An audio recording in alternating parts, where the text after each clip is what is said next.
H1B వీసాల విషయంలో మరో bomb పేల్చింది US సర్కార్. H1B, H4 వీసాలతో పనిచేస్తోన్న కొందరు ఉద్యోగులకు వారి వీసాలను తాత్కాలికంగా రద్దు చేస్తున్నట్టు ఈమెయిల్స్ పంపించింది. అయితే ఈ వీసాల రద్దు తాత్కాలికమేనని తెలుస్తోంది. ఆ ఉద్యోగులు తమ వీసాల గడువు ముగిసే వరకు అమెరికాలో చట్టబద్ధంగా నివసించవచ్చు అని ఇమిగ్రేషన్ అధికారులు చెబుతున్నారు. H1B, H4 వీసాదారుల సోషల్ మీడియా కార్యకలాపాలను క్షుణ్ణంగా తనిఖీ చేయాలి అని ట్రంప్ ప్రభుత్వం భావించింది. అందుకోసమే వీసాల తాత్కాలిక రద్దు నిర్ణయం తీసుకున్నట్టుగా భావిస్తున్నారు.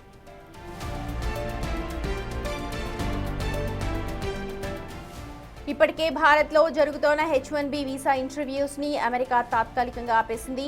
దరఖాస్తుదారులతో పాటు వారి కుటుంబ సభ్యులకు చెందిన గత 5 ఏళ్ల సోషల్ మీడియా యాక్టివిటీస్ వివరాలన్నీ కూడా ఇవ్వాలని కోరుతోంది. ప్రస్తుతం వీసాలున్న వారిని కూడా సోషల్ మీడియా వివరాలు అడుగుతున్నట్టుగా తెలుస్తోంది. వీసాలు తాత్కాలికంగా రద్దయిన వారు అమెరికాలో ఉన్నంతకాలం సమస్య లేదని, కానీ దేశం బయటకు వెళ్లి తిరిగి రావాలంటే మాత్రం సాధ్యం కాదు అని సమాచారం. ట్రంప్ ప్రభుత్వ నిర్ణయంతో అత్యధికంగా భారతీయులపైన ప్రభావం పడుతోంది. H1B, H4 వీసాదారుల్లో ఎక్కువ మంది భారతీయులే ఉన్నారు.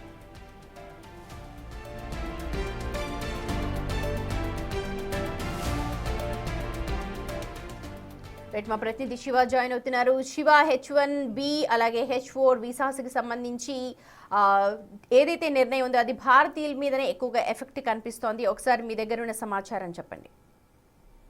రైట్ సుమతి, H1B వీసాల విషయంలో అమెరికా ప్రభుత్వం మరో బాంబు పేల్చింది.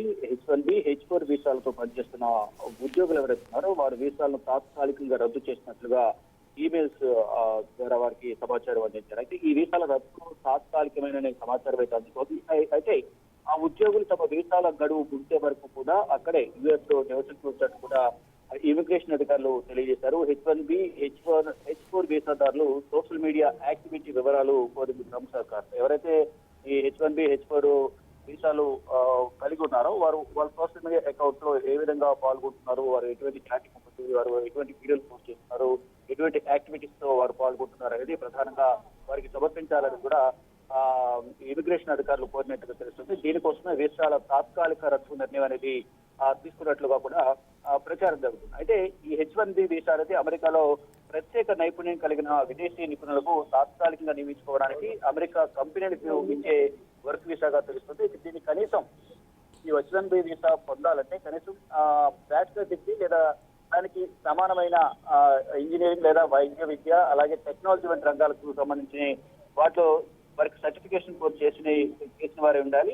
అటువంటి వారికే ఈ వీసా అనేది వస్తుంది అనేది కూడా నిబంధనల ప్రకారం అర్థమవుతుంది. తాత్కాలిక ఉద్యోగ వీసా మాత్రమే అనేది తెలుస్తుంది. ఇది అక్కడ ఉద్యోగం చేసుకోవడానికి మాత్రమే H1B వీసా పనిచేస్తుంది. శాశ్వతంగా అక్కడ నివాసం ఉండడానికి ఇది పనిచేయదు అనేది అందులోనూ ఈ H1B వీసా అనేది పరిమితం కాబట్టి వీసాల సంఖ్య వీసాలు మంజూరు చేయడం పరిమితంగా ఉంటుంది. ఈ నేపథ్యంలో లాటరీ సిస్టమ్ ద్వారా వీటిని H1B వీసాలు అనేది మంజూరు చేస్తారు. మరోటి H1B వీసా సిస్టమ్ ఈ విధంగా ఉంటే H4 వీసా కూడా కనీసం అక్కడ H1B వంటి వర్క్ వీసా హోల్డర్లతో జీవిత భాగస్వాములు ఎవరైతే ఉంటారో ఆల్రెడీ ఒకరు వెళ్ళిన తర్వాత వారి జీవిత భాగస్వాములు కానీ వారి పిల్లలు కానీ వెళ్లేందుకు ఈ H4 వీసా పనిచేస్తుంది. అంటే 21 సంవత్సరాల లోపు పిల్లల కోసం ఉద్దేశించి దీన్ని డిపెండెంట్ వీసాగా కూడా దీన్ని రూపొందించారు. ఇది ప్రధాన వీసా హోల్డర్లలో అమెరికాలో ఉన్నంత వరకు ఎవరైతే మెయిన్ వీసా తీసుకున్న వారు ఉన్నారో వారితో పాటు పిల్లలు కానీ వారి భార్య కానీ లేదా భర్త కానీ ఎవరైతే ఉంటారో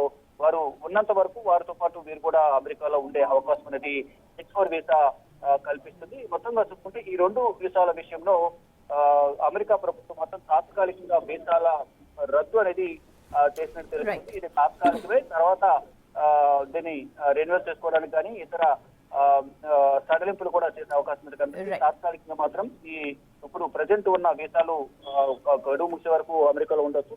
తర్వాత దాన్ని తాత్కాలిక రద్దు చేసినట్లుగా అమెరికా ఇమిగ్రేషన్ అధికారులు. Right Shiva, thank you.